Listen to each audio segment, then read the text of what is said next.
What's going on, everybody? Welcome to another episode of Bogey Proof. Exciting. We're going to do a little recap episode for everybody tonight. You got myself, Matt, and Mike coming to you with a little LPGA Tour kind of year in review, highlight tape, whatever you'd like to call it. But we're going to dive into some lady golf tonight and kind of recap what was quite a interesting and exciting 2021 season. But before we do that, Mike, where are you calling from? What are we sipping on? Yeah, calling from Ann Arbor, Michigan, putting the final touches on the fall semester here. Sipping on a little Guinness bottle here. Of course. Let me taste this. Delectable as usual. Other players in the game here. I got a cypress and juniper candle. Vibes are high. And not too much. Got the double screen working here. A lot of LPGA Tour stats, schedule, all the good stuff here. Ready to run it down. What about you, Matthew? I got I don't know the integrity of this Budweiser because it's stars and stripes, so that's got probably a 6-month shelf life on it that has been in the fridge downstairs. But we got a little classic Budweiser, and in the reserves, always have an emergency beer. I got a Bud Light waiting in the flanks here. Once we get through this Budweiser, because we got plenty of LPGA Tour golf to talk about tonight. Yeah, I'm calling from East Long Meadow, actually, at the parents' house. I would say it's kind of like a metaphor, right? Budweiser, go back to your roots of America, back to the hometown, back to the parents' living room. I appreciate that the metaphor, little homage. Homage of sorts here to kick off a beautiful Tuesday. A chilly Tuesday evening here in Michigan and Massachusetts. But yeah, Matt, give us a little rundown on kind of quick season review. Maybe give us major winners and just kind of some overall themes from this year, and we'll go back and forth on it. Yeah, so LPGA Tour season this year, obviously similar to the men's side, a little bit of a kind of like a wraparound year. The season timing was a little thrown off, kind of recovering from COVID. But they were able to do a complete schedule for 2021, which is awesome to see again. It led to, young stars making a huge step and some kind of older stars that maybe lost their form, kind of having like career resurgences or kind of just like reinserting themselves in like the storyline and reminding people like, hey, like, don't forget about me here. Like I still got it. We'll get into those individuals as we get through this here, but just to recap kind of the major winners, U.S. Women's Open was Yuka Saso. I think she tied the record for youngest U.S. Open winner ever to the day. 19, right? 19 and change. 19 and like 11 months and 17 days or something crazy like that, which is just absurd. I can't even imagine what I was doing at 19. Never mind winning a U.S. Open at a Olympic club, a course of that stature. Nelly Korda wins her first major at the women's PGA. Then the AIG Women's Open held at Carnoustie. Shout out to Mike Wan for putting in some work there and getting them out on some awesome venues and getting money, which again, we'll get into more of that later. But Anna Nordquist won that. Again, kind of like resurgence there. Yeah, older she had star. Like not surfaced for a while and then wins that. And then we'll get into Solheim in a little bit. And then just like a stud at Solheim. Stud in Solheim. So, and then you got Patty Tavatanakit winning the Chevron Championship, which used to be the ANA. Yep. Okay. All right. Got that. So she's winning there. And then they do have a fifth major in the women's game, the Evian Championship, started in 2013. And Minjee Lee brought that home. So 5 majors across the board, a pretty good array of winners of, kind of the young out of nowhere rookie with Yuka Saso at Olympic Club, Nelly Korda being like a star of the game and having her breakthrough major win. Anna Nordquist kind of resurgence into, top level of her, career again and kind of finding her form. And then, Chevron with Patty Tavatanakit. She went on a little bit of a stretch there after she won that. She won, I think, one more time and had like another top 5 within like a month. And then Minjee Lee at the Evian. But after that little overall rundown, what kind of stood out to you? What is, when you think of the LPGA 2021 season, what is the highlight or what sticks out to you this year or past year? Yeah. I think kind of maybe taking a macro look at it first from start to finish, just like great venues, exciting finishes. I think back the first one of the year, actually, I think was back when Jess Corda was battling her sister down the stretch in Orlando and like Mhm. shot 60 on Saturday or something like that. I think Danielle King was in the mix there too and went like 45 holes without a bogey and still lost or something Yeah, stupid. something like that. Like just and that's like kind of my first picture of the year. And that was the first tournament, all the way through like Jin Young Ko just like dominating down the stretch of the playoffs, back and forth with Nelly winning kind of one of the playoff events, kind of running down Lexi at Pelican Bay. I agree. I think I just want to echo some of the things you talked about, like just the resurgence of people like Lydia Ko, Anna Norquist, even like Minji Lee's been like she's probably in her mid-20s. She's been around on the LPGA tour for 5, 6, 7 years now. I think she won a US junior or a US Mhm. AM and like got on the scene and like, but right, Arya Jutanagarn hadn't won in a couple of years after being like on top of Mhm. the world, and then wins in Thailand. She lives, her I would home say wins country in of her home Thailand. country. And I watched that event. Like she didn't even hit drivers. Like No, she's clearly battling some demons, but to find a way in the winner circle again is awesome. yeah, it's like MB Park won this year, right? Hmm. Like Brooke Henderson, kind of like that. We talked a little bit before the call about like, hey, like Lexi, Brooke Henderson, and Danielle King, kind of like three upper echelon, top 10 players who were really kind of like the faces of golf. Like I think Danielle King and Lexi Thompson before Nelly Corda, you know, Hmm. for the previous 5 years, like they were the face of American golf. Yep. Obviously Brooke Henderson is the face of Canadian women's golf, and Mhm. um, has done some special things in her, first probably she's probably been on tour 8 years now, which is I kind of know. crazy to I think was thinking the about. same thing when you even mentioned Lydia Ko. Like, and I think this is something that really just overall talking about the women's game stands out to me. Like Lydia Ko, we're talking about a resurgence. I think she's 25. Like just like the and like a stat that we But talked when you about a win ton. like when you win prolifically before your 20th birthday, Yeah, like, and then it doesn't happen.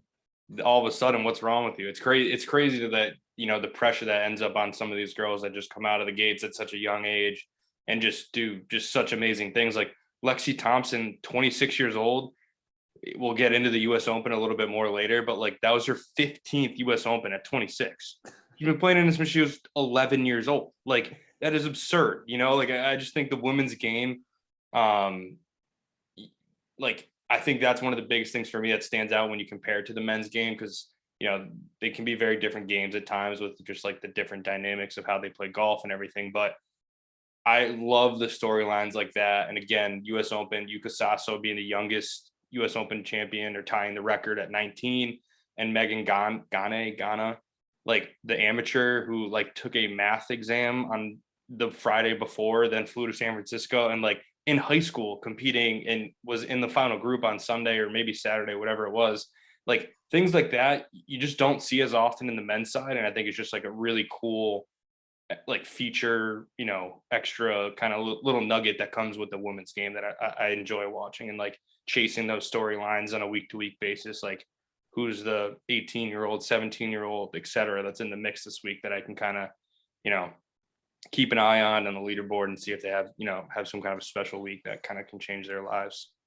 I think too, the LPGA tour is a little more volatile in the sense of when people win, they have a tendency to like catch a heater. Oh yeah, Where I don't know. like the LPGA tour, there's probably 50 people that could win on a weekly basis. It's pretty wide, but the Hmm. PGA tour, everybody in the field, outside of probably the club pro that got in from an exemption Yeah. because they're in the section, every other person in that field probably has a chance to win. Not a great chance, but like has a legitimate chance to win. We hear people that Monday qualify into events and finish Top really well. five. Yeah. That doesn't happen a ton on the LPGA tour.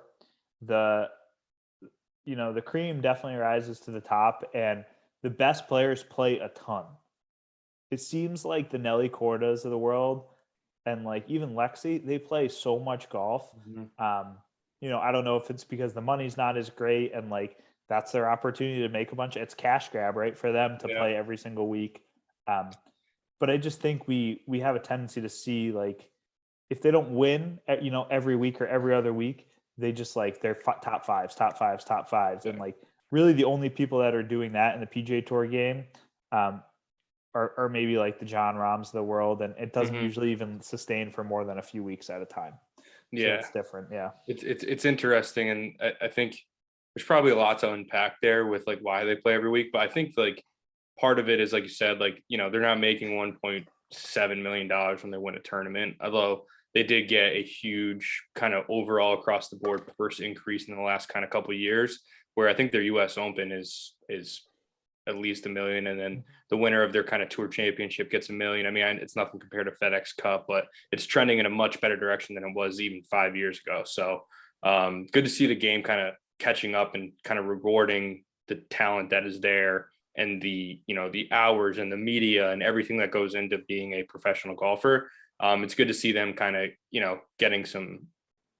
getting appropriately recognized for like their efforts and talents and, their personalities and just who they are as people. And I also think that their schedule is just set up where they'll play every week. And then because they truly are allowed to shut it down, where like the PGA Tour got kind of nuts with this fall wraparound season that they do, where like there's really like if you do shut it down in the fall, like you just start off behind the 8 ball in FedEx Cup. And if you're not one of those top 25 guys in the world, sometimes it's hard to like catch up. Like, like if you're not, a guy that wins consistently on the PGA Tour, you're not going to be able to climb back up the standings just racking up T25s if you skip 10 events and you just start with, little to no FedEx Cup points. And I just remember prime example, like Patton Kizzire, 3-4 years ago, maybe even more now. He's everybody recognizes him, I think, and maybe that's just me because I watch a ton of golf, but I know he is. He won 2 times in Hawaii when he like kind of kickstarted his career, and he's been like riding that wave ever since. You get your 3-year exemption, you get your FedEx Cup, but like he rode that because he had so many points before February, before they even went to Torrey or anything in the California swing, before they even were in the like landlocked states. Like he was, 800 FedEx Cup points ahead of the field, and it's just like he was able to hang on to that and, play good golf. Don't get me wrong, but like he wasn't like contending in majors or anything of that nature. And he was able to ride that to East Lake and the FedEx Cup playoffs. And like, then from there gets his exemption to majors. Like he's been able to ride that, where I think the women's game, the schedule just sets up better to be like, hey, I'll play every week if you want. I, as a viewer, consumer of LPGA golf content, whatever, and I think that is one of the biggest things that also stands out to me is just like when there's an LPGA Tour event on, if I can get it on Golf Channel, wherever I'm watching it, I know the Corder sisters are playing. I know Lydia Ko is playing. I know Jin Young Ko is playing. I know MB Park. I know they're all going to be out there, right? Like I'm not sitting there like, we get tournaments like, what was it, the Bermuda a few weeks ago for the PGA Tour, where like you couldn't name more than 3 guys in that field, like, and I think that's another credit to LPGA Tour, and especially the players on the LPGA Tour of like, hey, I'm going to show up probably 85-90% of the weeks versus the PGA Tour. You have guys that just pick and choose their spots because they can. And as a consumer, I appreciate that I don't have to like research the field. If golf's on, I'm going to put it on and I know the stars are going to be, kind of available to watch. Yeah, I think, and it's cool too. I think because it's a little less of a production than the PGA Tour, and I don't mean that in a demeaning way. I just mean because there's less money involved, there's a little more flexibility. And like I'm looking at next year's schedule, and there's a tournament that's going to be played the first week in February that doesn't have a course yet. So like, that could never happen on the PGA Tour. Just I'll say the men's side just announced the 2031 US Open. Right? I mean, granted it's a major, but yeah, like just the infrastructure that it takes, I guess, to put on an event is just different. So, we're still waiting on the LPGA Drive On Championship, February 3rd through the 5th. it's going to be a 3-day event and we don't have a site yet. So like, there's just, and but that's a unique example too, because the LPGA Tour is going to be one of the title sponsors of that event too. We don't see a PGA Drive On Championship. I think there's a focus to give players an opportunity to play more, give them more money. I think this push to provide bigger purses and quality golf courses is all a great step in the right direction. I think LPGA Tour, the formula is there. I think Mike Wan, tough to see him moving on to the USGA with how successful the LPGA Tour and how much growth they've had in the last 4 or 5 years. But kudos to him, and hoping that improves the product across all USGA championships. Yeah. But I guess to pinpoint it, what major championship do you look back on this year and think about the most, kind of whether it be the winner or the golf course or kind of the positioning, the schedule? What kind of, before we go to normal tour event or normal kind of one-off thing, what about the major championships stood out to you this year? Yeah, I think for me, it's a pretty easy answer actually. For me, it's the U.S. Women's Open this year. I thought was just special. One, being at Olympic Club and seeing a course that we've seen many men's U.S. Opens held at, right, and like being able to see the women, like you said, credit to Mike Wan of kind of putting these deals in place and making things like this happen. But getting to see the women play there, it's an awesome course to watch on TV. They did a really good job, I thought, which is kind of tough to do in golf, but they're able to kind of pull it off. And again, it might be part of the infrastructure of an LPGA versus PGA Tour event, but like just seeing the slopes and the hills and like the uneven lies and things of that nature that go into a place like Olympic Club, and the rough and just everything about it, right, that makes it the championship venue that it is. I thought that portrayed on TV really well, and then also the leaderboard. I mean, right, you get history in Yuka Sasso getting it done at 19 and change, and unfortunately for me, I'm a pretty big Lexi fan. I just have always she's just been one of the stars, like you said, in US for quite some time now, and I've always kind of rooted for her, because it seems like she gives me, and not to constantly compare to the men's game, but she gives me like almost Rory McIlroy vibes, in the sense of they're these massive personalities, and they do so much for the game. They're like faces of the sport for their respective sports. And it seems like although they've had success, they're always questioned when they don't win majors, and when they don't, they're always held to a higher standard than their peers, it feels like. So I personally always kind of pull for her, especially major week. And watching that come down the stretch at Olympic Club for her and it kind of get away from her, it was like super difficult to watch. But at the same time, that week provided so much awesome just content as a LPGA Tour fan, between, like I mentioned earlier, like Megan Gane, the amateur, being in the final or second to last group on Sunday after taking her calculus finals the day before or something like that. They kept saying on the broadcast, stuff like that. And then you have Lexi, and then you have this Yuka Sasso who literally built her swing by watching Rory McIlroy YouTube videos, as a child, things like that. It was just the whole week. I think it had a little bit of everything for me that just resulted in an awesome tournament, awesome venue. You have Lexi Thompson, who again is the face of the game, trying to kind of have this comeback story of her own. Although her game never really fell off, it just majors fell off, right? So having this comeback to get back in the winner's circle for a major, you got, all these different people, the carnage going on around her. Yuka Sasso made 2 doubles in her first 3 holes on Sunday and won a major championship. I don't know if that's ever happened ever before, that's things like that, right? So it just had a lot of cool stuff going on for me that it stood out to me far and away than the other women's majors did this year, regardless of kind of who was able to, add to their legacy in the other ones. But how about yourself? Yeah, I enjoyed the US Women's Open. Going to Pine Needles next year, so that's fun. Always watching a golf course on TV that we both had the pleasure of looping it around a couple times. And I know they've been making a bunch of adjustments to that golf course too in the last handful of years too. So excited to see that on TV. And We can chat about that after that happens. I would say KPMG Women's PGA, I think, is next up. Anna Norquist win at Carnoustie was fun to watch. Carnoustie is awesome to watch. So I love that place. Yeah, it's such a cool venue, and seeing her get back to it and kind of get back to form was a lot of fun. But I think the golf course at Atlanta Athletic Club, the firmness, we don't always see firm golf courses on the LPGA Tour, especially in America. That was fun to watch, and her and Nelly Korda obviously got it done, but Nelly Korda and Lizette Salas, battling that whole Yeah. Sunday, Talk about like doing it just so two. differently. Yeah, exactly. So Honestly, it gives me not to cut you off, but it gives me like Rocco Tiger vibes in Yeah. 2008. Like one is just the king of the game, whatever, and then the other is kind of the crafty vet that just puts the ball in the hole just way more efficiently than anybody else and doesn't have to hit it a mile and all this stuff. It was an interesting back and forth.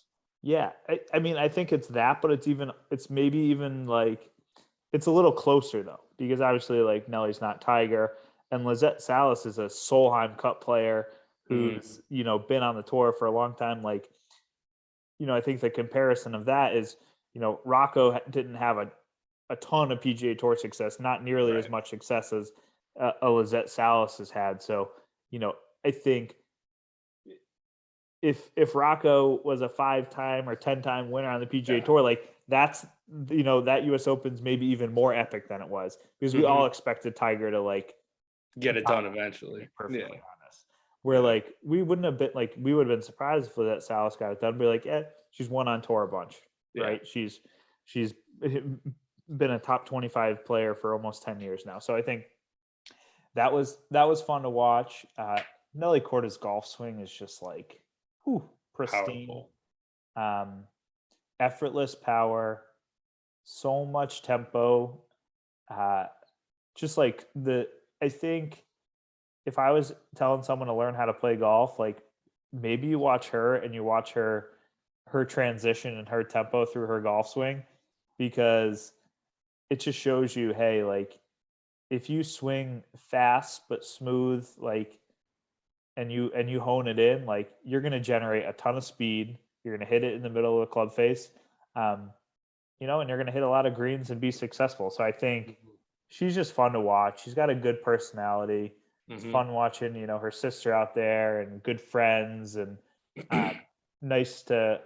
I think we struggled a little bit maybe the last 5 years to find a face of American women's golf, and I think we found one, and we firmly. And Nelly Korda finishing the year at number 1 in the world, I think firmly supplants her as if not the face of women's golf, but definitely the face of U.S. women's golf. But now I'll flip it back to and I'll answer this question first, and then I'll let you go. Favorite non-major moment from this year? I'm gonna give my honorable mention. Honorable mention is the Jutanagarn sisters winning the team event in Michigan. How sick is that? Awesome. Right? Sisters getting it done in a team event. Also, just like diving into the schedule a little bit more, they play in Michigan or like Northern Ohio like 3 or 4 times in a matter of a month and a half. So I'm gonna have to go to an event. Yeah, you got to stumble into one of those.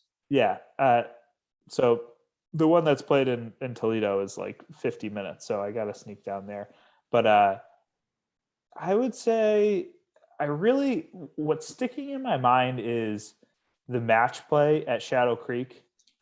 Allie Ewing got it done that week, was battling. I think she beat Patty in the finals, but epic battle with Danielle Kang in the semis. Just like birdie all the way the whole back 9. Such a fun golf course. Short par 5s down the stretch. Again, I'll come back to firm greens. It is so much fun to watch people, and especially women who don't hit the ball like to the moon like some of the men do, hit golf shots and get to tricky pins when there's firm greens, and you can't just hit a moon ball. to work it into places, to land it on the front edge, to hit the proper shot, or Mhm. if you can't do it, play it in the middle of the green and make a 30-footer. Like Yeah. they make that And shit look so easy. It's not that yeah. easy. The It's like the so creativity and the feel and like the distance control that it takes to hit some of those more creative kind of, all right, I got to kind of bend it in this way so it has this kind of spin in it. I got to land it 20 feet short or even land it short of a green if they're hitting in, to a par five or whatever. And to be able to like control the distance and have it end up in a, you know, in the spot that they're trying to hit it to when it's on the ground for 30 feet. Like you're saying, like they can't just, all right, let me hit this 7-iron straight up in the air and it'll land like a sand wedge anyways. Like that's just not how the women's game is played. It is a much more exciting brand of golf to watch. I agree. yeah. So that's just something that strikes my mind. And I think the perfect match of, kind of a budding star in Allie Ewing, who's on the, Solheim Cup at the end of the year, Danielle King, one of the stalwarts of American and international women's golf, great golf course, cool conditions. Just kind of had it all for me. Had kind of all the flair that I'm looking for in a non-major event. But what other one kind of caught your eye this year? So I'll do a little bit of the same as you. So like honorable mention, and we kind of already, I'm giving an honorable mention because we already did kind of refer to it to kick it off here. But that one back in Orlando, I know it was early in the year and a lot of storylines hadn't really developed yet and whatever, but I just remember, like you said, the Quarter sisters going back and forth and Danielle Kang being in the mix and it being just absolute birdie barrage. And like, I think the winning score is like 31 under, just like stuff like that. When you get the right names involved, as much as it may not be as exciting of golf to watch, like you're getting to with, Shadow Creek and things like that, like it's still fun to watch them just battle like that and just like it's all offense and it's just exciting golf to watch. But I think what stood out to me is honestly the cap of the from one end of the season to the other, the tour finale or the CME, whatever they call their kind of tour championship between Jin Young Ko, Nelly Korda going into the week. It's okay. Player of the year is up for grabs here, and also the race to the CME is up to grabs. They're both 1 and 2 in the standings. Nelly had won the week before over Lexi to take first place back from Jin Young Ko, who had won 4 of her previous 7 starts, and all these storylines. And the fact that it came down to Sunday, those two being like 3 shots clear of the third place person and being in the final grouping together, you just golf is one of those things you talk about all these storylines and head-to-head comparisons so often, like Tiger and Phil had for 20 years, but almost never are they actually in the same group on Sunday competing for said event, right? Like how often in Tiger's majors or Phil's majors did they play in the final group with each other? Like never. I don't think any of them that either of them won, they actually played against each other in the final group on a Sunday, whatever. Where this, you had the full combination of the full season, 4 wins, also an Olympic gold for Nelly, and like all this stuff just coming into one. And you knew it was happening at Tibby. Like you knew it was going to be a showdown between those two. And you just were praying that it's actually somebody going to win and not like, oh, she came in 7th, but the other came in 18th. So she still wins. Or, like you just hope it's actually for the actual tournament. And like you couldn't have scripted it any better. They both are, going head to head. Jin Young Ko gets it done, gets her 5th win of the year, wins player of the year, wins all this different stuff. And she did it like in ridiculous fashion that I don't know if is ever repeatable, of hitting 63 greens in regulation in a row to like end her week. Like, what the fuck is that, man? Like that is like unfathomable. You're telling me all the par 3s out there, she didn't have one that she kind of like, kind of catch one off the toe a little and just kind of, miss your number by like 10, 15 yards and just, be on the fringe somewhere. Like that's just, I can't, like that is like unfathomable how ridiculously good that is and how consistent, like how unattainable that is for, like, I can't even think of anybody that would even have a chance of doing that. Like that's just ridiculous. I miss greens on like 110-yard par 3s and she did it for 18, 18, 18, and 9 holes. Like it's like, what the fuck? That just stood out to me, not only in the kind of the storyline of the event and it coming down to the two people that had everything on the line essentially, but also the way in which it went down was just like, that is just bonkers. But yeah, so that was my non-major that really caught my attention. Like that whole last month and a half of the season kind of after the Solheim Cup, it was just all good stuff. Jin Young Ko just came out of like nowhere, and not out of nowhere. I mean, she's an elite player, but like kind of like we were saying before, some resurgence. Like she kind of with COVID being an international player, I think it had a little bit more of a toll on her. She wasn't like travel restrictions, everything like that kept her away from the game probably a little longer than she's used to, and kind of had to refind it, and then found her game again, and just went like bonkers and won with winning that last event, 5 of the last 9 of the season, I want to say. Like that is an unbelievable clip to just come in and snag player of the year. And shout out to Big Randy and No Laying Up. He made it known to me. I did not know this, but like player of the year for LPGA Tour gives them like Hall of Fame points. It's not a voting thing on the PGA like it is on the PGA Tour or whatever. It's like you have to reach X amount of points, and like a major certain amount of points, scoring records this amount of points, a regular wins this amount of points. It's just a pretty straightforward point system, which I kind of like. It just takes all the interpretation and like nonsense out of it. But yeah, so all those things going on, like that was just quite an event. And it being at Tibby too, a little bit biased there. I've actually played that place, as we've talked about with friend of the program, Jason Hattie, before, but I always kind of like watching that one on TV just because it's like, oh, I know that hole, I know that green, I've done this there, done that there. So that was the one that stood out for me. Just kind of I can't think of a better way to cap off a tour championship. You know, it's like I know we had Rahm and Cantlay on the PGA Tour side, but with the whole starting 10 under versus 6 under and it being this weird shit, it doesn't feel the same as this one did. Where if they both started the week even and got to that point, I think it would have felt a little different on the PGA Tour side too. But good. It was just an exciting year. There's just so many names that deserve attention on the LPGA Tour side this year. It was quite the year. Yeah, for sure. And I did we do a Solheim Cup recap? I think we did. Yes, we did.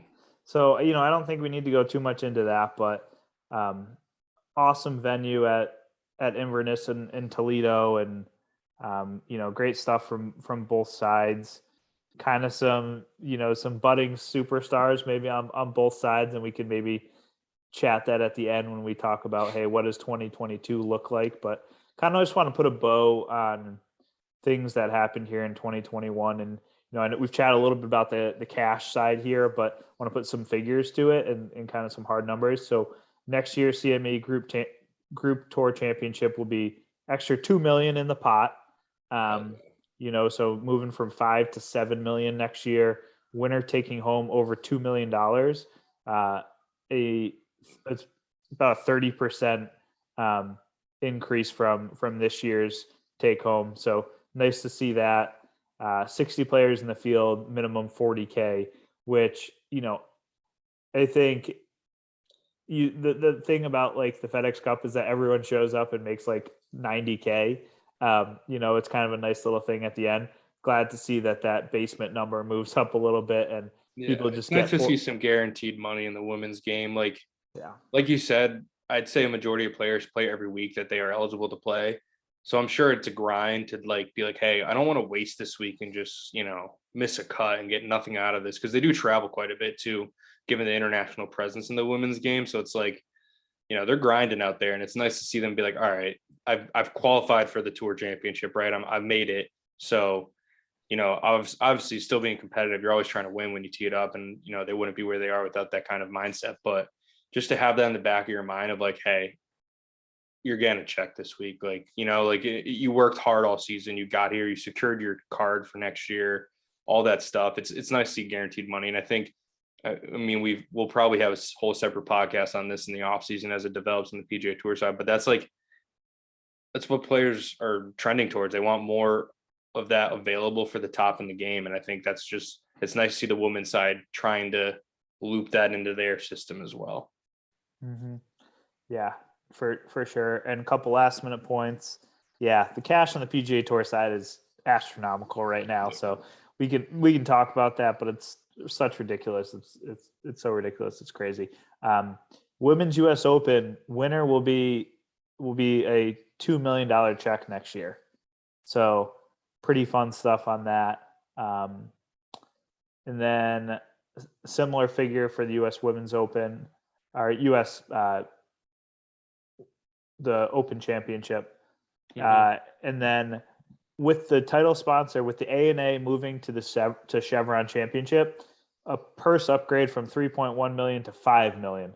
So Oh, nice little upgrade there. So what I will learn that is called the Chevron Championship because I respect the fact that they're getting their money. So, Mhm.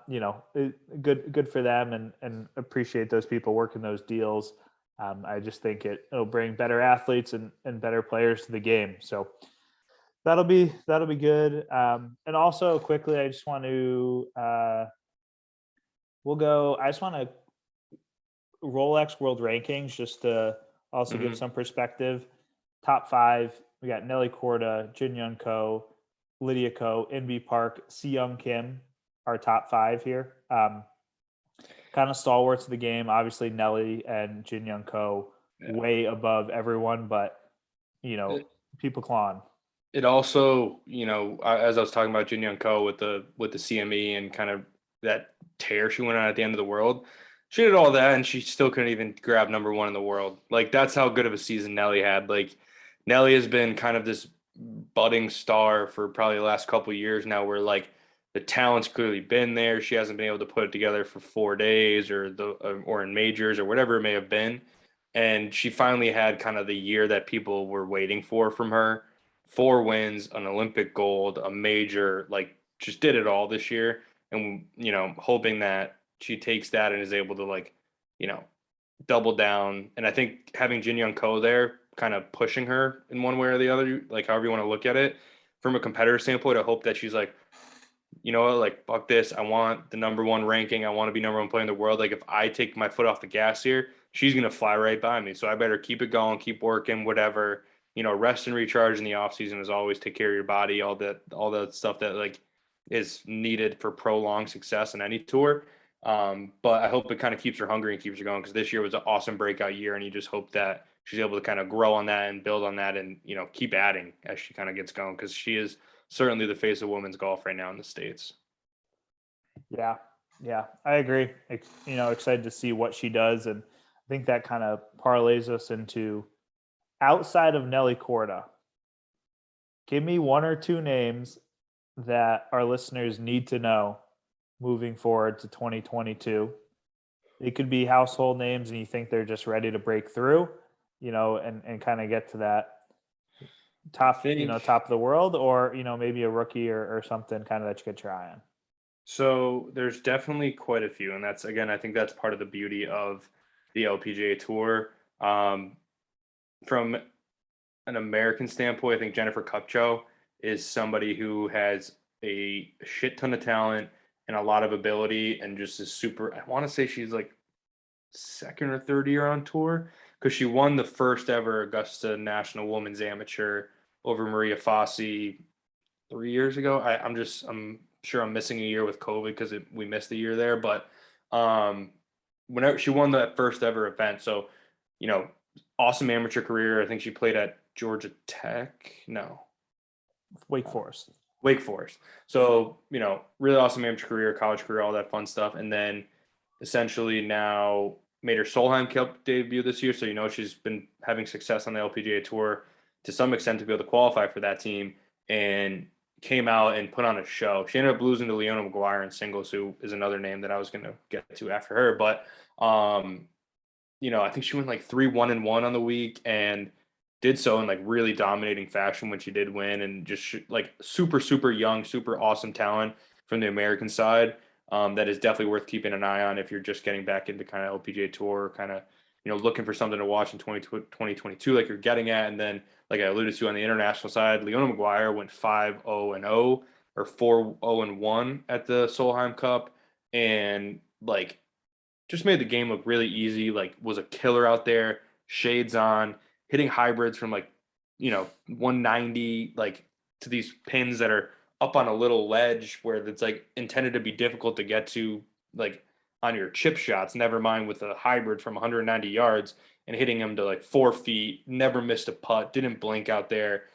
Was matched up against Nelly Cord, Alexi Thompson, Danielle Kang, Jennifer Kupcho, who said throughout the week, like did not get any cakewalk matches and did not even flinch and was an absolute killer. She has not had the probably, LPGA Tour success that she may have wanted, but I think that event gives her a little bit of confidence, a little bit of swagger to be like, hey, I can beat these girls, because it is intimidating when you see the Corda sisters, who are these freak athletes that, by the way, we forgot to mention this when we were talking about just them and being the face of golf, but like the genes in that family. I mean, their brother playing at Wimbledon like the same week that they're playing at like the Solheim Cup, like the family is just immensely athletic and talented. But yeah, I think Leona McGuire is another name, and the way she played in that Solheim Cup was just inspiring. It was hard to root against, honestly, as much as I was rooting for the States to kind of take that home. It was quite an event, but she was just, if you rooted against her, you just would have been swearing the whole day because she didn't miss a putt,